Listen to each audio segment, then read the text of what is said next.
અમદાવાદમાં mothers day નિમિત્તે જીવન સંધ્યા વૃદ્ધાશ્રમમાં ઉજવણી કરાઈ। વૃદ્ધાશ્રમમાં પરિવારના સભ્યોને બોલાવી તમામ સભ્યો માતાને મળે તેવો પ્રયત્ન કરાયો હતો। જીવન સંધ્યા વૃદ્ધાશ્રમમાં હાલ 150 વડીલ વૃદ્ધો રહે છે। રોજના અંદાજિત 15 થી વધુ ઇન્ક્વાયરી કોલ આવે છે, ત્યારે આજના દિવસે વૃદ્ધાશ્રમમાં રહેતી તમામ માતા માટે સરસ આયોજન કરાયું હતું। એવા ઘણા દાખલાઓ છે આ સંસ્થામાં છે અને બહાર પણ છે કે માં રખડતી હોય છે, જગ્યા માટે આશરો માંગતી હોય છે, બાપ આશરો માંગતો હોય છે। તો હું સમાજને નમ્ર અપીલ કરું છું કે બીજા કોઈને તો નહીં, કમસે કમ જે એકદમ કહેવાય કે જીવનના છે છેલ્લા પડાવમાં પહોંચ્યા છે એવા મા બાપને આપણે જો આ રીતે કાઢી મૂકશું અથવા તો દુઃખી કરશું તો શું પ્રભુ પરમાત્મા તમને માફ કરી શકશે?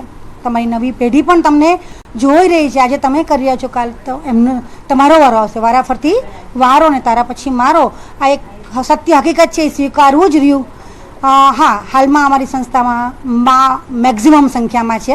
જીવન સંધ્યામાં વિકલ્પ વિતાવવો પડે છે। બાકી દીકરાઓ જો સમજતા હોય માની જે અગત્યતા છે, માં કોણ છે, માં શું, આજકાલના દીકરાઓ જો સમજતા નથી તો આ ઘરમાં ઉજવવો જ ના પડે। સેલિબ્રેશન ઘરમાં જ હોતા, મા બાપ જોડે હોય, માં કોણ છે, માની વેલ્યુ શી છે, આજકાલ કોઈ સમજતું નથી। એટલે આપણે આ બધા અહીંયા ઉજવીએ છીએ। માતા દીકરાઓ મા બાપને ક્યારે ઉજવવું જોઈએ આજે, એને બદલે આજે અમે આગળ ઉજવીએ છીએ। પણ હવે ક્યાં શું કરીએ, જમાના પ્રમાણે આપણે વધારે અને જીવન સંધ્યામાં સારી રીતે બધા દર વર્ષે બધા જ ઉજવીએ છીએ। આ સાથે જ બુલેટિનમાં અત્યારે બસ આટલું જ। વધુ અપડેટ્સ માટે આપ જોતા રહો News18 ગુજરાતી।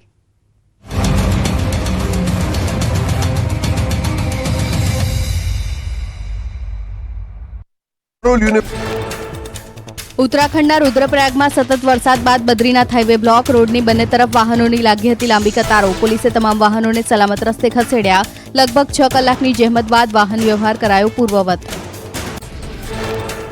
ઉત્તર પ્રદેશના પીપલકોટી ચમોલીમાં ખાબક્યો વરસાદ, ડુંગર પર ધુમ્મસભર્યું વાતાવરણ સર્જાતા સુંદર દ્રશ્યો સર્જાયા। ધોધમાર વરસાદ ખાબકતા રસ્તા પર પાણી વહેતા થયા।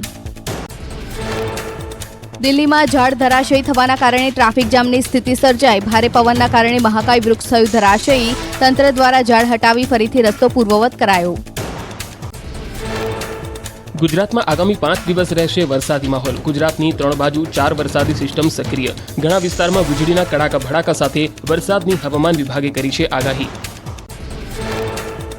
12મીએ મહીસાગર, છોટાઉદેપુર, નર્મદા, સુરત, તાપીમાં વરસાદની આગાહી। દાહોદ, નવસારી, વલસાડ, ડાંગ, દાદરાનગર હવેલીમાં પણ થઈ શકે છે હળવો વરસાદ। 13 મેના રોજ સાબરકાંઠા, અરવલ્લી, મહીસાગર, છોટાઉદેપુર, પંચમહાલમાં વરસાદની આગાહી। વડોદરા, ભરૂચ, નર્મદા, સુરત, તાપી, ડાંગ, નવસારી, વલસાડ, ડાંગમાં પણ થઈ શકે છે માવઠું। ગીર સોમનાથ, ભાવનગર, અમરેલીમાં હળવા વરસાદની આગાહી।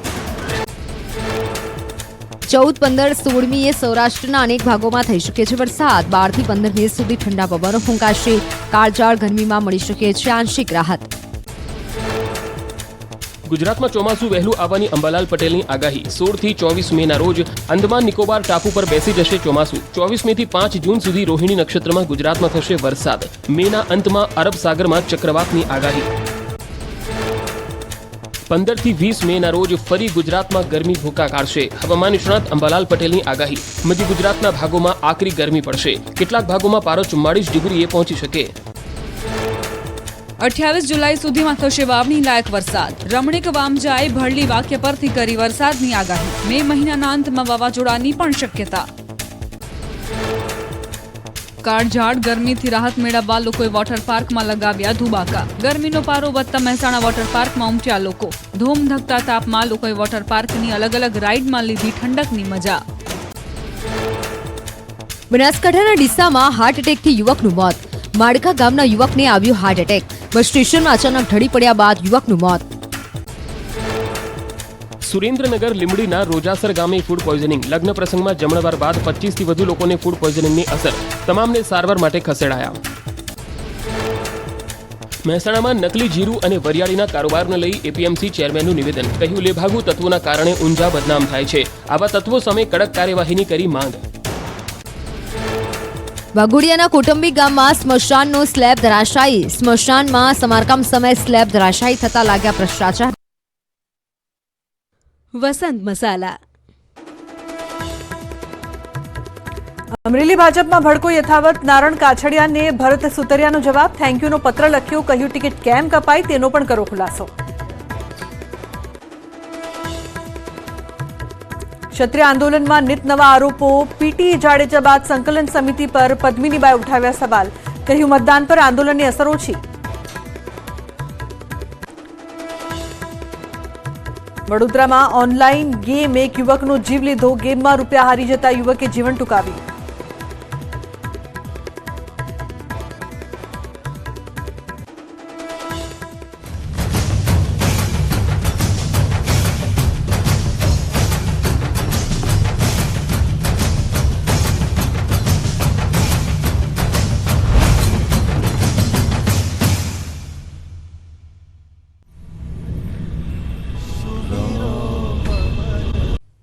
ઉનાળુ વેકેશનમાં વલસાડનો નારગોલ દરિયા કિનારો બન્યો છે પ્રવાસીઓ માટે હોટ ફેવરિટ ડેસ્ટિનેશન.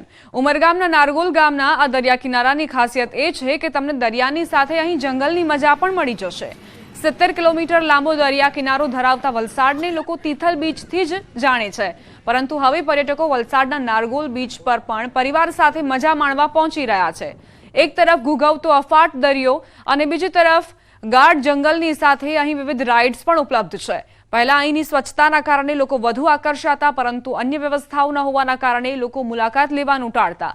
જો કે હવે નારગોલના આ દરિયા કિનારા પર ઇકો ટુરિઝમ પોઈન્ટ બનાવવામાં આવતા મોટા પ્રમાણમાં પ્રવાસીઓ મુલાકાત લેવા પહોંચી રહ્યા છે. નારગોલ બીચ પર સારામાં સારું ફરવાનું છે અને પહેલાં કરતાં બી ઘણું બધું ડેવલપ થયું છે અને ઘણું સરસ બનાવ્યું છે. છોકરાઓને તેમજ બધા વ્યક્તિઓને બી ખરેખર ફરવા જેવું સ્થળ છે અને ખરેખર પહેલાં જે દરિયા કિનારો એકદમ સુનસાન લાગતો હતો, અત્યારે એ જ દરિયા કિનારા પર ઘણી બધી વસ્તુઓ છે. અમે સુરતથી આવ્યા છીએ અને અમે 2 દિવસની પિકનિક માટે આવ્યા છે. પ્રથમ અમે દમણ ગયા હતા અને ત્યાં દિવસના વાતાવરણ થોડું ગરમ રહે છે, રાતે સરસ છે, પરંતુ બીજે દિવસે અમે નારગોલ બીચ પર આવ્યા છે અને અહીં પૂરા દિવસ માટે વાતાવરણ એકદમ ઠંડુ રહે છે અને એ ખૂબ જ ચોકસાઈ વાળું છે, સ્વચ્છ છે એકદમ. અને અહીંયાનું વાતાવરણ ખૂબ જ સારું છે અને ઇકો ટુરિઝમ પ્લેસ છે. અહીંયા જંગલનું અને બીચનું બેવનું કોમ્બિનેશન છે. અહીંયા ફોટોશૂટ પણ બહુ સારું થાય છે અને ઠંડી હવા પણ આટલી છે, લાગતું જ નથી કે ઉનાળામાં આટલો બધો તાપ છે બહાર બધી જગ્યાએ, અને અહીંયા તો જરાય છે જ નહીં, લાગતું જ નથી કે આ ગરમીની સિઝન ચાલે છે. અહીંનું વાતાવરણ ખૂબ જ સરસ છે, બાળકોને બચ્ચાઓને ખૂબ મજા આવે એવું છે, ઠંડકભર્યું વાતાવરણ છે અને અમને ફરવાની ખૂબ મજા આવી છે. અહીંયા 1000% જેટલા પ્રવાસીઓની સંખ્યામાં વધારો થયો છે.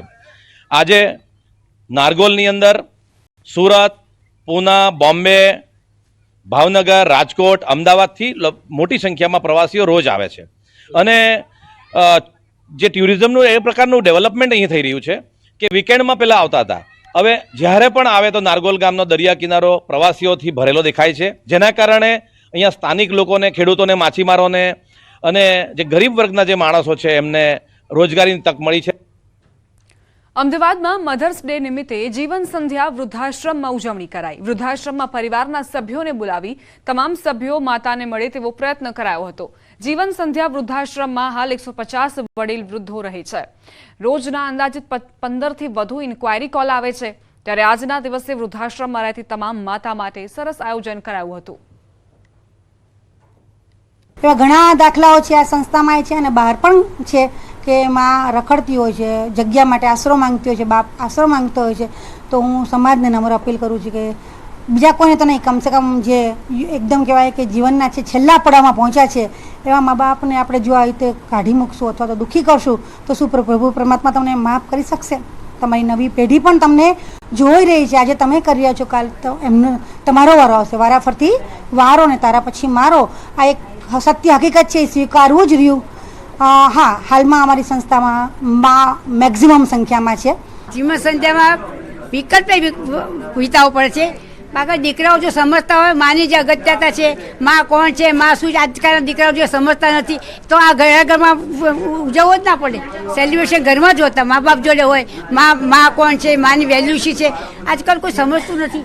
એટલે આપણે આ બધા અહીંયા ઉજવીએ છીએ. માતા દીકરાઓ મા બાપને ક્યારે ઉજવવું જોઈએ આજે, એને બદલે આજે અમે આગળ ઉજવીએ છીએ. પણ હવે ક્યાં શું કરીએ, જમાના પ્રમાણે આપણે વધારે અને જીવન સંધ્યામાં સારી રીતે બધા દર વર્ષે બધા જ ઉજવીએ છીએ. આ સાથે જ બુલેટિનમાં અત્યારે બસ આટલું જ. વધુ અપડેટ્સ માટે આપ જોતા રહો ન્યૂઝ 18 ગુજરાતી.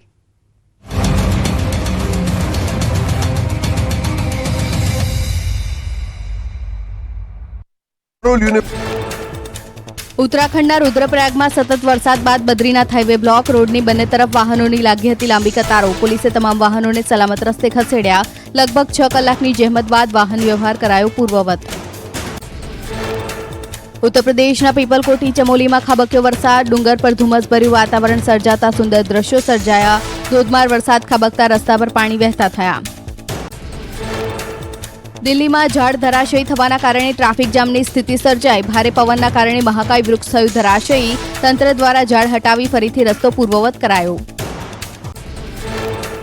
ગુજરાતમાં આગામી 5 દિવસ રહેશે વરસાદી માહોલ. ગુજરાતની 3 બાજુ 4 વરસાદી સિસ્ટમ સક્રિય. ઘણા વિસ્તારમાં વીજળીના કડાકા ભડાકા સાથે વરસાદની હવામાન વિભાગે કરી છે આગાહી. 12મીએ મહીસાગર, છોટાઉદેપુર, નર્મદા, સુરત, તાપીમાં વરસાદની આગાહી. દાહોદ, નવસારી, વલસાડ, ડાંગ, દાદરાનગર હવેલીમાં પણ થઈ શકે છે હળવો વરસાદ. 13 મેના રોજ સાબરકાંઠા, અરવલ્લી, મહીસાગર, છોટાઉદેપુર, પંચમહાલમાં વરસાદની આગાહી. વડોદરા, ભરૂચ, નર્મદા, સુરત, તાપી, ડાંગ, નવસારી, વલસાડ, ડાંગમાં પણ થઈ શકે છે માવઠું. ગીર સોમનાથ, ભાવનગર, અમરેલીમાં હળવા વરસાદની આગાહી. 14, 15, 16મીએ સૌરાષ્ટ્રના અનેક ભાગોમાં થઈ શકે છે વરસાદ. 12 થી 15 મે સુધી ઠંડા પવનો ફૂંકાશે. કાળઝાળ ગરમીમાં મળી શકે છે આંશિક રાહત. ગુજરાતમાં ચોમાસું વહેલું આવવાની અંબાલાલ પટેલની આગાહી. 16 થી 24 મેના રોજ અંદમાન નિકોબાર ટાપુ પર બેસી જશે ચોમાસું. 24 મે થી 5 જૂન સુધી રોહિણી નક્ષત્રમાં ગુજરાતમાં થશે વરસાદ. મેના અંતમાં અરબ સાગરમાં ચક્રવાતની આગાહી. 15 થી 20 મેના રોજ ફરી ગુજરાતમાં ગરમી ભૂકા કાઢશે. હવામાન નિષ્ણાત અંબાલાલ પટેલની આગાહી. મધ્ય ગુજરાતના ભાગોમાં આકરી ગરમી પડશે. કેટલાક ભાગોમાં પારો 44 ડિગ્રીએ પહોંચી શકે. 28 જુલાઈ સુધીમાં થશે વાવણી લાયક વરસાદ. રમણીક વામજાએ ભરલી વાક્ય પરથી કરી વરસાદની આગાહી. મે મહિનાના અંતમાં વાવાઝોડાની પણ શક્યતા. કાળઝાળ ગરમીથી રાહત મેળવવા લોકોએ વોટર પાર્કમાં લગાવ્યા ધુબાકા. ગરમીનો પારો વધતા મહેસાણા વોટર પાર્કમાં ઉમટ્યા લોકો. ધૂમધકતા તાપમાં લોકોએ વોટર પાર્કની અલગ અલગ રાઇડમાં લીધી ઠંડકની મજા. બનાસકાંઠાના ડીસામાં હાર્ટ એટેકથી યુવકનું મોત. માડકા ગામના યુવકને આવ્યો હાર્ટ એટેક. બસ સ્ટેશનમાં અચાનક ઢળી પડ્યા બાદ યુવકનું મોત. સુરેન્દ્રનગર લીંબડીના રોજાસર ગામે ફૂડ પોઈઝનિંગ. લગ્ન પ્રસંગમાં જમણવાર બાદ 25 થી વધુ લોકોને ફૂડ પોઈઝનિંગની અસર. તમામને સારવાર માટે ખસેડાયા. મહેસાણામાં નકલી જીરું અને વરિયાળીના કારોબારને લઈ એપીએમસી ચેરમેનનું નિવેદન. કહ્યું લેભાગુ તત્વોના કારણે ઊંઝા બદનામ થાય છે. આવા તત્વો સામે કડક કાર્યવાહીની કરી માંગ. વાઘોડિયાના કોટંબી ગામમાં સ્મશાનનો સ્લેબ ધરાશાયી. સ્મશાનમાં સમારકામ સમયે સ્લેબ ધરાશાયી થતા લાગ્યા ભ્રષ્ટાચાર. વસંત મસાલા. અમરેલી ભાજપમાં ભડકો યથાવત. નારણ કાછડિયાને ભરત સુતરિયાનો જવાબ. થેન્ક યુનો પત્ર લખ્યો. કહ્યું ટિકિટ કેમ કપાઈ તેનો પણ કરો ખુલાસો. ક્ષત્રિય આંદોલનમાં નિત નવા આરોપો. પીટી જાડેજા બાદ સંકલન સમિતિ પર પદ્મિનીબાઈ ઉઠાવ્યા સવાલ. કહ્યું મતદાન પર આંદોલનની અસર ઓછી. વડોદરામાં ઓનલાઈન ગેમ એક યુવકનો જીવ લીધો. ગેમમાં રૂપિયા હારી જતા યુવકે જીવન ટૂંકાવ્યું.